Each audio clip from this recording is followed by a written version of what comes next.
Allahu Akbar, Allahu Akbar, Allahu Akbar, Allahu Akbar, Allahu Akbar, Allahu Akbar. Salam ilahi menuntut kesatuan, maju serta membela kebenaran untuk negara, bangsa dan kemakmuran. Allah tegakkan, Allah tegakkan.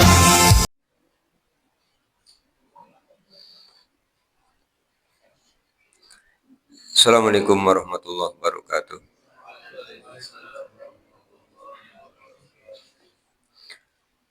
Innal hamdalillah nahmaduhu wa nasta'inuhu wa nastaghfiruh wa na'udzu billahi min syururi anfusina wa min sayyiati a'malina may yahdihillahu fala mudhillalah wa may yudlil fala hadiyalah. Asyhadu an la ilaha illallah wahdahu la syarika lahu wa anna Muhammadan abduhu wa rasuluh. Allahumma shalli ala Muhammad wa ala ali Muhammad kama shallaita ala Ibrahim wa ala ali Ibrahim wa barik ala Muhammad wa ala ali Muhammad kama barakta ala Ibrahim wa ala ali Ibrahim innaka Hamidum Majid. Bapak dan Ibu yang mudah-mudahan dirahmati oleh Allah. Syukur alhamdulillah malas senantiasa kita panjatkan kehadirat Allah Subhanahu wa taala atas limpahan nikmat yang telah Allah berikan pada kita. Salawat, salam, dan keberkahan kita mohonkan kepada Allah agar senantiasa tercurah kepada Rasulullah Muhammad sallallahu alaihi wasallam dan keluarganya, sebagaimana Allah telah mencurahkan salawat, salam, dan keberkahan kepada Nabi Ibrahim alaihissalam dan keluarganya. Masih di Al-Quran Surah Ali Imran, pada pagi hari ini kita akan mengkaji ayat 38, 39, 40, dan 41. Di ayat ke-38, Allah SWT telah berfirman, A'udzu billahi minasyaitonir rajim. Bismillahirrahmanirrahim. Hunalika da'a Zakaria rabbah. Hunalika, di sanalah, da'a Zakaria, Nabi Zakaria telah berdoa rabbahu, kepada Tuhannya. Qala, dia berkata, Rabbi, ya Tuhanku, habli, anugerahkanlah kepadaku, min ladunka, dari sisimu, dzurriyyatan thayyibatan, keturunan yang baik. Innaka, sesungguhnya engkau, sami'u, engkau maha mendengar, ad-du'ai, doa-doa. Di ayat yang ke-38, Allah SWT menyampaikan kepada kita bahwa ketika Nabi Zakaria melihat pada saat dia mengunjungi Maryam di dalam mihrab, dia melihat ada pada Maryam itu berbagai macam rizki. Kemudian Nabi Zakaria akan mengajukan pertanyaan kepada Maryam, bagaimana mungkin ini ada? Padahal Maryam tidak pernah meninggalkan mihrab tempat dia tinggal. Kemudian Maryam akan menyampaikan jawaban bahwa rizki-rizki yang ada itu adalah pemberian dari Allah Subhanahu wa ta'ala. Lah di mihrab inilah kemudian Nabi Zakaria berdoa kepada Allah Subhanahu wa ta'ala. Apa yang dia minta? Dia minta kepada Allah agar diberikan keturunan yang baik, dzurriyyatan thayyibatan. Kemudian Nabi Zakaria menutup doanya dengan menyampaikan pujian kepada Allah. Nabi Zakaria menyampaikan, innaka sami'ud du'a. Sesungguhnya engkau ya Allah lagi maha mendengar atas segala permohonan. Ini juga sama dengan yang disampaikan oleh ibunya Maryam ketika dia bernazar kepada Allah dengan menyampaikan pujian innaka antas samiul alim. Sesungguhnya engkau ya Allah maha mendengar lagi maha mengetahui. Dari ayat ke-38, selain berisi informasi tentang suatu peristiwa yang sudah terjadi, Bapak Ibu, ada pelajaran yang sangat berharga bagi kita semua, bahwa Nabi, termasuk Nabi Zakaria, juga melakukan peribadahan yang disebut dengan doa. Yang sudah kami jelaskan pada pekan yang lalu, berdoa itu tidak hanya terkait dengan kebutuhan, tidak hanya terkait dengan hajat kita, tetapi berdoa juga terkait dengan ketaatan kita kepada Allah. Karena berdoa berarti kita beribadah. Ad-du'a'u ruhul ibadah. Doa itu adalah ruhnya ibadah. Karena ketika kita berdoa, setidaknya satu, kita ingat kepada Allah. Ketika kita mengatakan kepada Allah, Allahumma, kita ingat kepada Allah. Ketika kita mengatakan Robbi, kita ingat kepada Allah. Ketika kita mengatakan Rabbana, kita pun ingat kepada Allah SWT. Dan ini adalah bagian dari karakter orang yang beriman. Nanti dilihat di Al-Quran surah Al-Anfal ayat yang kedua, ya. Bahwa orang yang beriman itu akan bertambah keimanannya jika dibacakan ayat Allah dan jika disebut nama Allah, hatinya akan bergetar. Kalau kita sering berdoa, berarti kita sering ingat kepada Allah SWT. Pelajaran yang kedua, Bapak dan Ibu, berdoa itu juga harus memperhatikan waktu-waktu yang mustajabah dan tempat-tempat yang mustajabah untuk dipanjatkannya doa. Kalau tempat-tempat yang mustajabah, misalnya ketika Bapak dan Ibu suatu saat nanti diberikan rezeki oleh Allah, bisa melaksanakan rangkaian ibadah umroh. Kemudian berkesempatan untuk masuk ke Raudhah. Silakan berdoa di sana. Atau ketika Bapak dan Ibu yang belum berangkat berkesempatan untuk menunaikan ibadah haji. Ketika pada tanggal 9 Dzulhijjah di Arafah, itu adalah tempat yang mustajabah untuk berdoa. Atau pada peristiwa-peristiwa yang ada di sekitar kita, waktu-waktu yang mustajabah untuk berdoa. Yang pertama, sepertiga malam yang akhir. Sebagaimana disampaikan dalam hadis sahih, Rasulullah SAW menyampaikan informasi bahwa Allah SWT pada sepertiga malam yang akhir itu turun ke langit dunia. Allah akan kabulkan apa yang diminta oleh seorang hamba. Kalau dia minta ampunan, maka Allah akan ampuni. Kalau dia minta rezeki, maka Allah akan berikan rezeki. Sehingga jangan sampai kita menghabiskan malam hanya untuk tidur, tapi gunakan setidaknya sepertiga yang akhirnya. Kalau malam itu kita bagi, Bapak Ibu ya. Malam itu kan mulai maghrib. Maghrib itu sudah mulai malam. Misalnya pukul 18 lah. Kemudian kalau subuhnya pukul 4 lebih. Berarti kalau mau dibagi 3, 18 sampai 22 itu sepertiga yang awal. 22 sampai 02 itu sepertiga yang kedua. Kemudian 02 sampai dengan azan subuh itu sepertiga yang akhir. Upayakan kita bisa bangun pada waktu sepertiga yang akhir untuk bermunajat kepada Allah Subhanahu wa taala. Di samping ada waktu yang mustajabah untuk berdoa, kita menunjukkan kepada Allah, kita mentaati Allah. Karena Allah menginginkan di sebagian malam kita disuruh tahajud. Al-Quran surah Al-Isra ayat 79. Wa minal laili fatahajjad bihi nafilatan laka asa ayyab asaka rabbuka maqamam mahmudah. Dan di antara sebagian malam bertahajudlah. Boleh jadi Allah akan mengangkat derajatmu ke tempat yang mahmudah, ke tempat yang terpuji.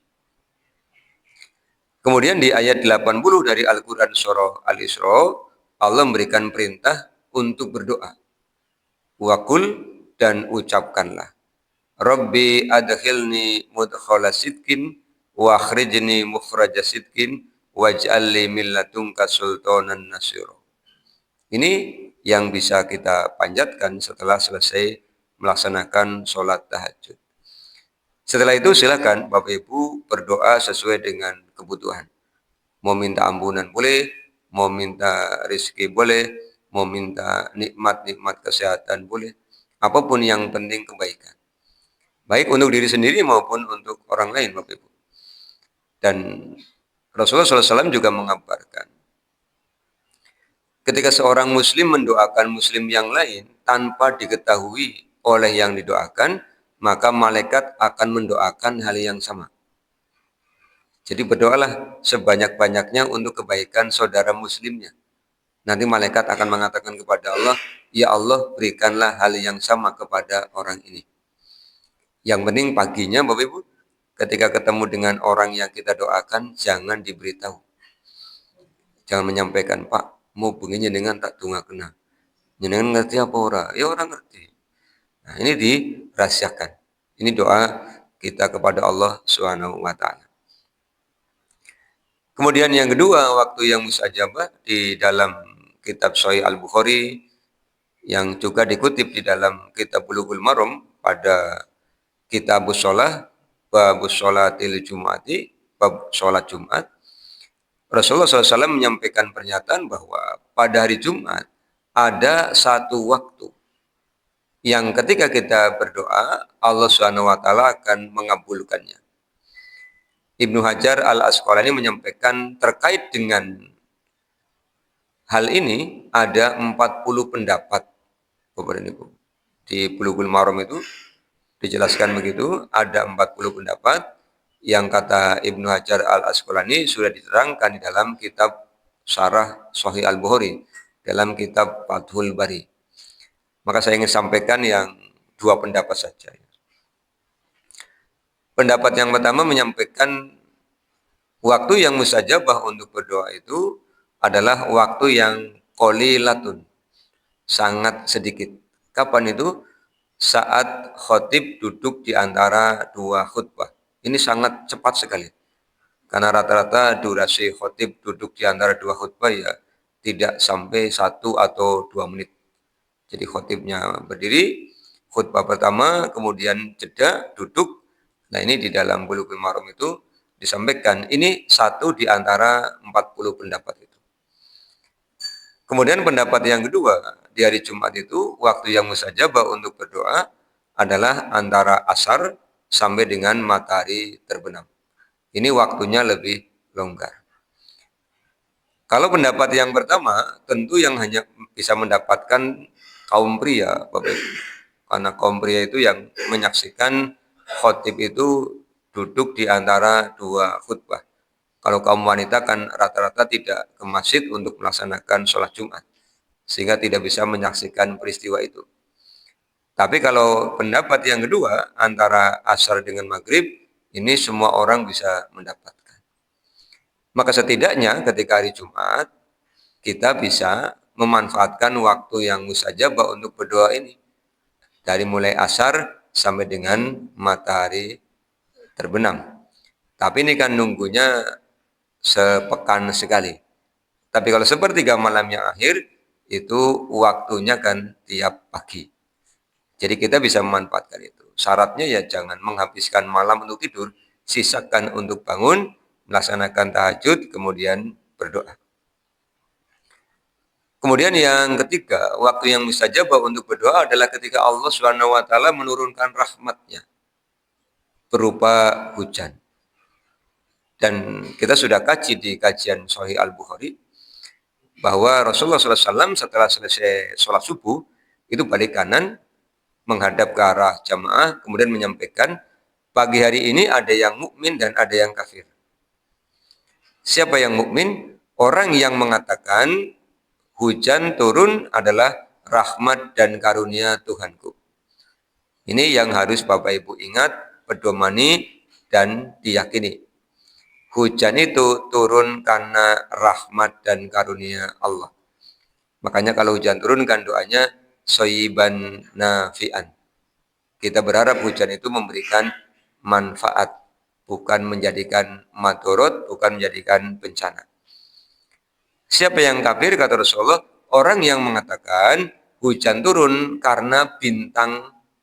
Karena bintang. Nah, kita kan kadang-kadang begitu. Begitu hujan turun, kemudian kita berpikir, oh iya, ini bulannya sudah mulai berber di belakangnya, jadi hujan terus.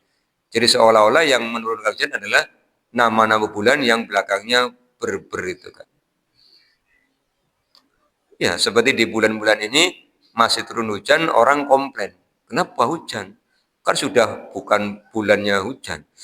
Bapak Ibu, yang menurunkan hujan adalah Allah, bukan nama bulan. Hati-hati, karena ini menyangkut keimanan. Begitu hujan turun, segeralah berdoa kepada Allah Subhanahu wa taala. Tapi biasanya kalau hujan turun banyak orang yang lupa bahwa waktu itu adalah waktu yang mustajabah. Malah ingatnya jemuran. Begitu jemuran. Iya, langsung pada lari keluar. Kayak pegawangan turun di nasi kan. Jadi boro-boro ingat berdoa. Yang parkir motor di luar, ingat motornya. Kadang-kadang motornya biarkan ingat helmnya. Karena kadang-kadang helmnya diletakkan terbalik sehingga kalau hujan turun kan kena gua ada banyu kan begitu. Ingat. Yang rumahnya bocor ya malah ingatnya panci misalnya. Ngambil panci untuk ngadangi yang bocor. Jadi tidak sempat berdoa. Ya berdoa dulu baru melakukan hal-hal itu. Ya. Sepertiga malam yang akhir, kemudian di hari Jumat, kemudian ketika hujan turun. Kemudian yang keempat, Bapak dan Ibu. Waktu yang mustajabah untuk berdoa adalah ketika Bapak dan Ibu sedang berbuka puasa. Jadi yang rajin saum pada hari Senin, pada hari Kamis, atau di Ayyamul Bid, begitu azan maghrib, dengan berbuka, kemudian silakan berdoa. Karena itu waktu yang mustajabah untuk berdoa. Silakan dimanfaatkan. Bagaimana dengan yang tidak berpuasa? Ya tidak termasuk. Karena di situ waktu berbuka. Waktu berbuka bagi orang yang berpuasa. Jangan kemudian saya ikut Pak, temannya kan lagi berbuka, saya berdoa sampingnya itu bagaimana? Tidak termasuk karena yang akan dimakbulkan doanya adalah yang sedang berbuka, bukan yang sedang berbuka tadi ya. Jadi silakan yang rajin saum pada hari Senin, pada hari Kamis berdoa begitu ya. Kemudian yang kelima, kalau ini datangnya setahun sekali, Bapak Ibu. Kapan itu? Pada malam kemuliaan Lailatul Qadri. Ini datangnya setahun sekali.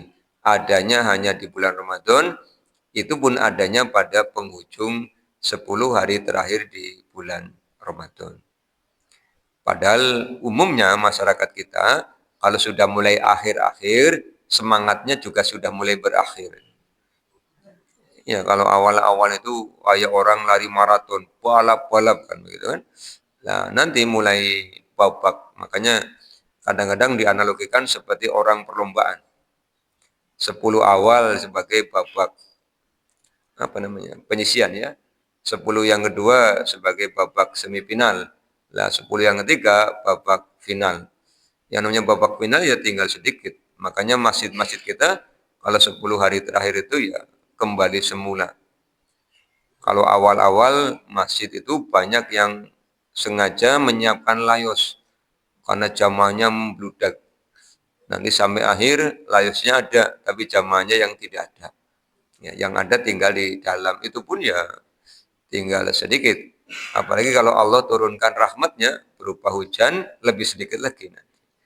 Nah ini dimanfaatkan pada 10 malam terakhir di bulan Ramadan karena di malam Lailatul Qadar itu semua amaliyah dilipat gandakan. Kalau hari-hari biasa itu hanya 10 untuk amaliyah, infak itu 700, kalau malam kemuliaan itu dilipat gandakan seharga min alfi syahrin, 1000 bulan itu setara dengan 83 tahun.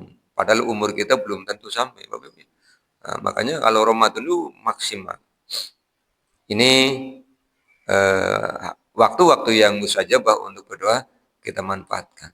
Yang paling gampang tadi, sepertiga malam yang akhir. Karena tiap hari kita melaluinya. Syaratnya bagaimana? Ya bangun, tahajud, kemudian berdoa. Jangan hanya tidur terus. Rasulullah mengingatkan, jangan seperti si fulan yang menghabiskan malamnya untuk tidur. Orang yang menghabiskan malamnya untuk tidur seperti orang yang telinganya dikencingi oleh setan. Gelem Bapak Ibu. Kupingnya tuyui setan gelem. Sembarangan menuyuk nih kupingan begitu ya. Makanya kalau lagi ngantuk, males, segera jenggelek. Orang bisa. Enak teman setan nguyui kuping kan begitu bangun. Nah, ini pelajarannya kita memanfaatkan waktu yang mustajabah untuk berdoa. Tentang doanya Nabi Zakaria, ini juga bisa dibaca di Al-Quran surah Maryam. Ya, surah Maryam ayat 3, ayat 4, ayat 5, dan ayat yang ke-6. Nanti dibaca, itu Allah menjelaskan Nabi Zakaria juga berdoa. Ya. Idnada rabbahu nidaan khafiyya.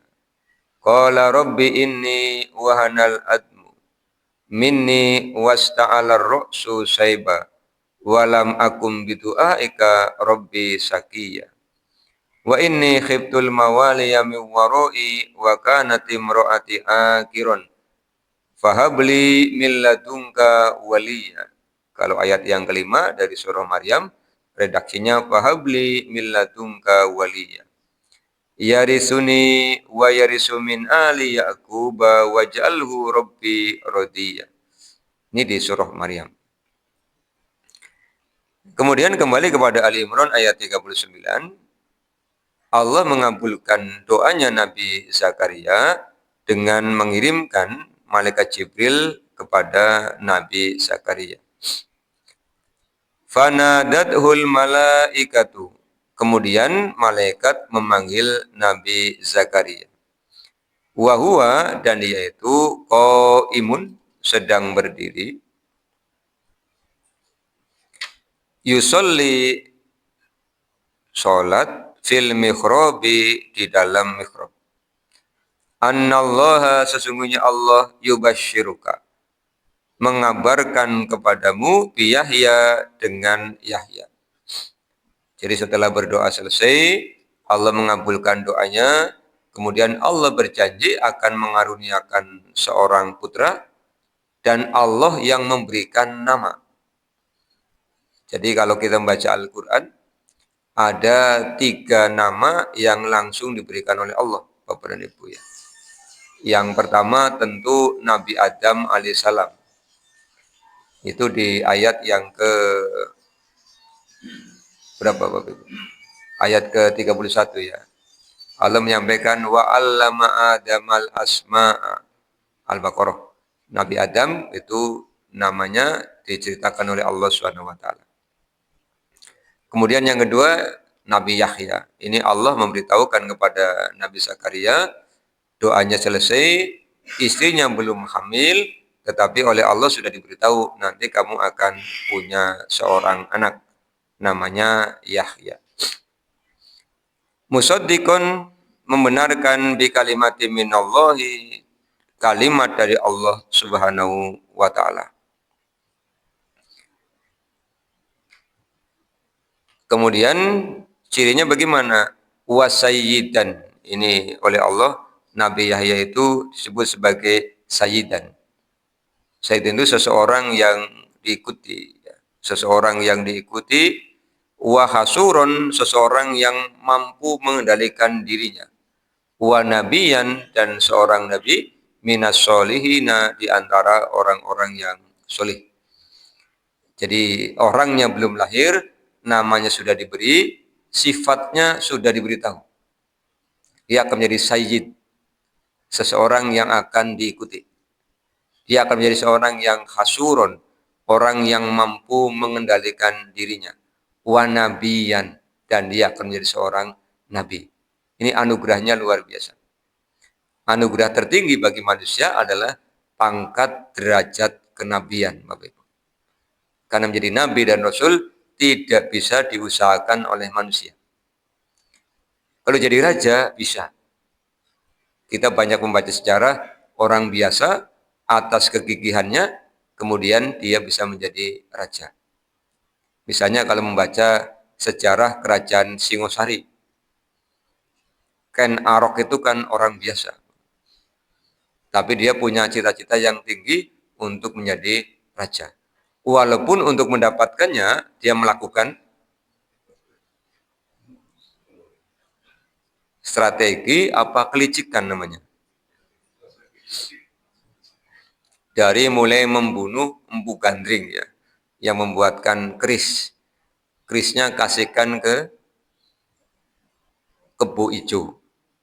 Kebo Ijo punya keris baru, bangga dipamer-pamerin gitu kan. Masuk jebakannya Ken Arok.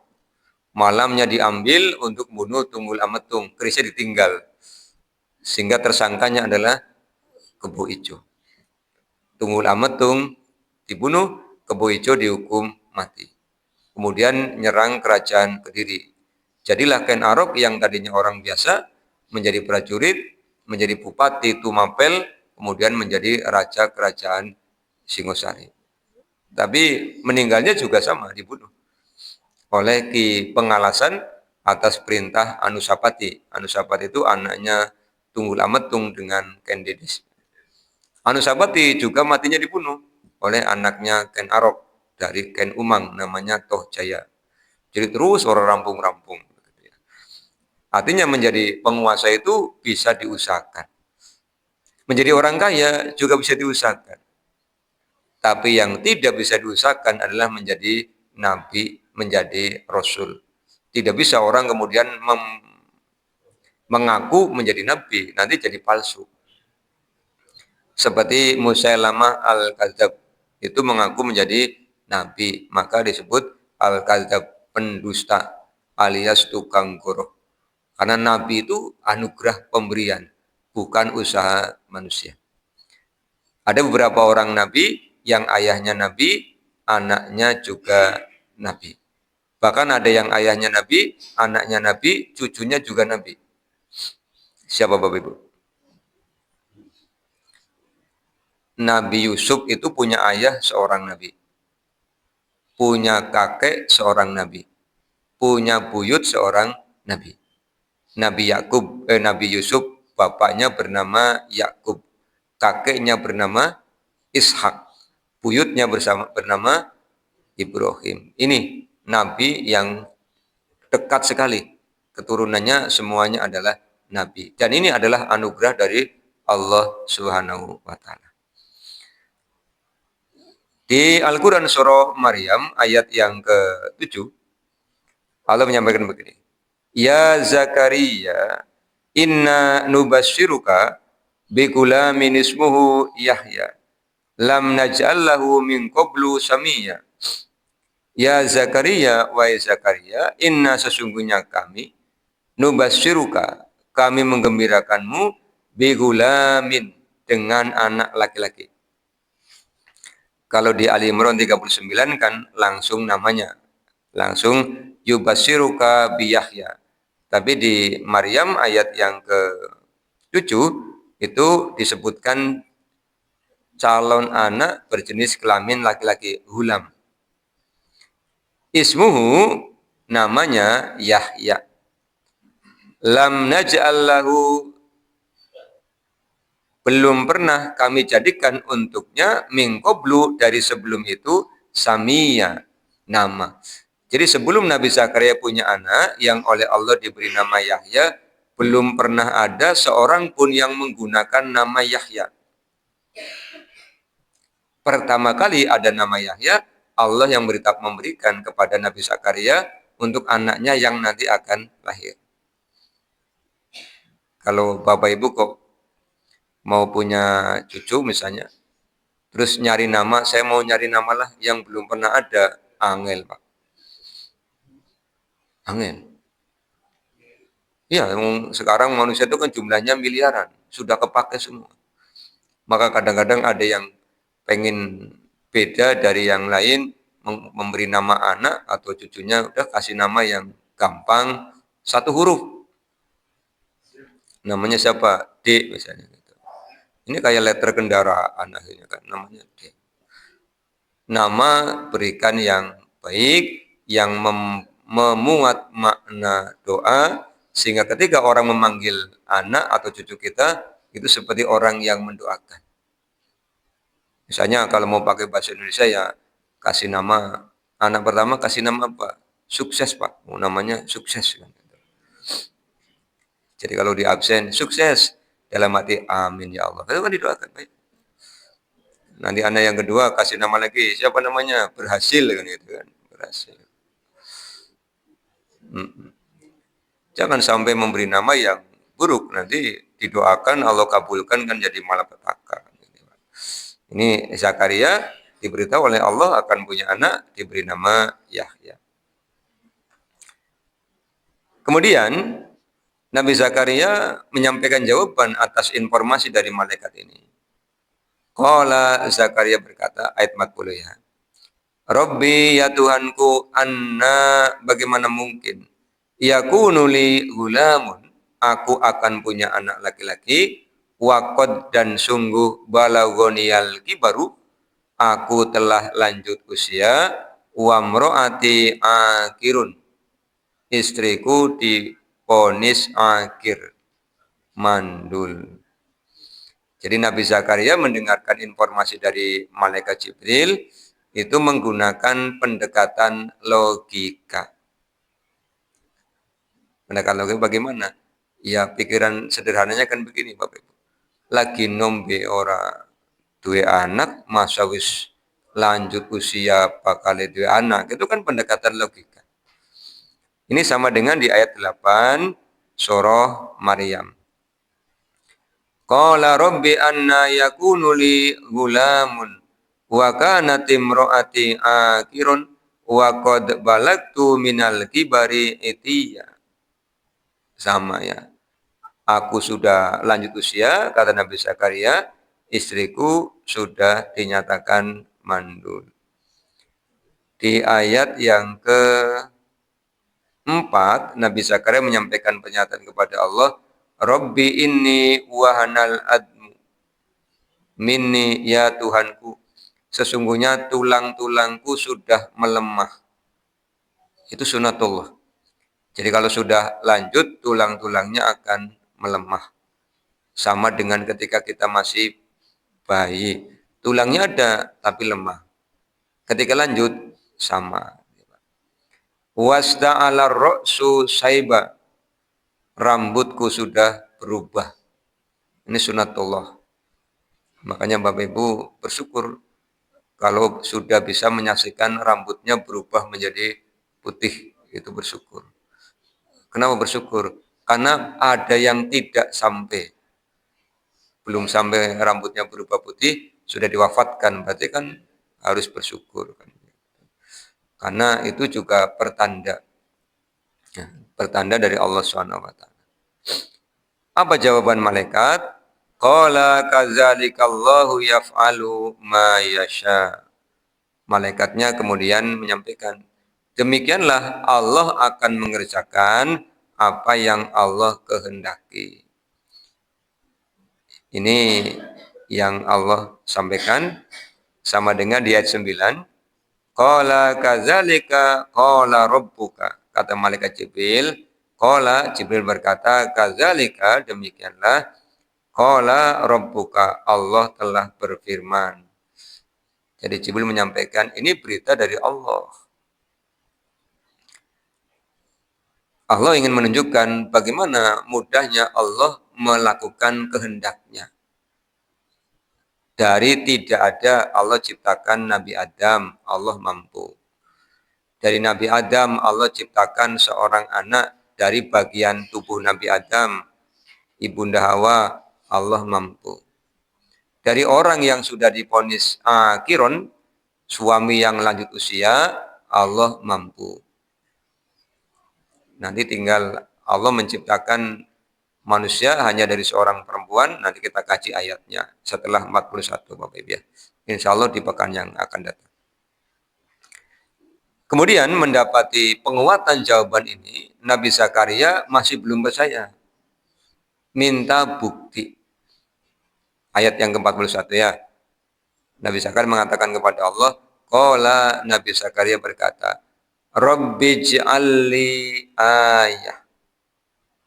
Rabbi ya Tuhanku, jadikanlah untukku ayatan. Tandanya apa? Karena tadi menggunakan pendekatan akal, masih belum ngandel, minta bukti kepada Allah. Kalau akan punya anak, tandanya apa, Lin? Malaikatnya bilang begini. Qala, malaikatnya berkata, ayatuka, tanda untukmu. Allah tukalliman nasa salasata ayyamin. Engkau tidak akan bisa ngomong selama 3 hari, illa kecuali romza, menggunakan isyarat. Jadi Nabi Zakaria diberikan tanda dalam tanda kutip sekaligus hukuman. Ini hukuman. Lah orang ngandel sih. Wong yang datang malaikat Jibril, Jibrilnya sudah bilang ini dari Allah. Si orang ngandel, ya wis dine tandanya orang bisa ngomong. Soalnya yang tadi kan menyampaikan argumentasi kan lisannya. Diberi tanda nih, bukti bahwa kamu akan punya anak, selama 3 hari kamu tidak bisa ngomong. Ayat 10 ya dari surah Maryam. Qala rabbij'alli ayah. Qala ayatuka alla tukalliman nasa salasa layalin sawiyya. Jadi selama 3, kalau di sini kan salah satu ayamin ya. Di surah Maryam ayat 10 salasa layalin. Jadi 3 hari 3 malam Bapak Ibu. Tidak bisa ngomongnya bukan hanya siang tapi malam. Kemudian begitu keluar ayat 11 surah Maryam, fa kharaja ala qaumihi minal mikhrabi fa'auha ilaihim an sabbihu bukratan wa asyiya. Jadi ketika dia keluar dari mihrabnya, dia memberitahu kepada kaumnya untuk bertasbih kepada Allah di waktu pagi dan di waktu petang. Bagaimana caranya? Dengan isyarat. Kalau tidak bisa ngomong, hanya akan ditanya oleh kaumnya pakai bahasa isyarat. Lah selama 3 hari 3 malam, Nabi Zakaria mendapatkan kewajiban dari Allah, wazkur rabbaka. Berzikirlah kepada Tuhanmu kasiron yang banyak. Ini pelajaran Bapak Ibu. Kalau kita lagi diuji dengan musibah, maka wazkur rabbaka kasiron. Jangan ngeluh, tapi gunakan untuk banyak berzikir. Wasabbih, dan bertasbihlah. Bil asyi, di waktu petang, wal ibkari, dan di waktu pagi. Kalau di ayat 11 surah Maryam, bukrata wa asyiya, pagi dan petang. Ini ayat ke-41. Kalau Bapak Ibu ingin baca tafsirnya lengkap, silakan baca tafsir Al-Quran surah Maryam ya. Kemudian kisah tentang Nabi Yahya, nanti ayat 12 dari surah Maryam. Sampai dengan ayat yang ke-15, ya 12, 13, 14, 15. Silakan dibaca di rumah. Bapak dan Ibu yang mudah-mudahan dirahmati Allah, pelajaran apa yang bisa kita ambil dari 38 sampai 41? Yang pertama adalah orang-orang mukmin tidak akan pernah meninggalkan bagian dari tawakal itu berdoa. Jadi berdoa adalah bagian tidak terpisahkan dari tawakal. Yang kedua, orang-orang mukmin hendaknya mengimani Allah secara totalitas, termasuk di dalam berdoa. Kita berdomani Al-Baqarah 186 ya. Bahwa doa itu akan dikabulkan jika kita melakukan 3 hal. Kata Allah, "Falyastajibuli wal yu'minu bi." Diawali dengan berdoanya kepada Allah. Wa idza sa'alaka ibadi anni fa inni qarib ujibu da'watad da'i idza da'ani falyastajibuli wal yu'minu bi. La'allahum yarsudun. Jadi kalau kita berdoa, kita yakin Bapak Ibu, doanya akan dikabulkan. Jangan sampai berdoa, terus kita sendiri tidak yakin. Bakal kabulna apa ora ya? Berarti tidak yakin. Yakin akan dikabulkan oleh Allah Subhanahu wa taala. Kemudian yang ketiga, setelah berdoa jangan lupa ikhtiarnya dilakukan maksimal. Karena Allah menginginkan orang-orang mukmin itu bertawakal.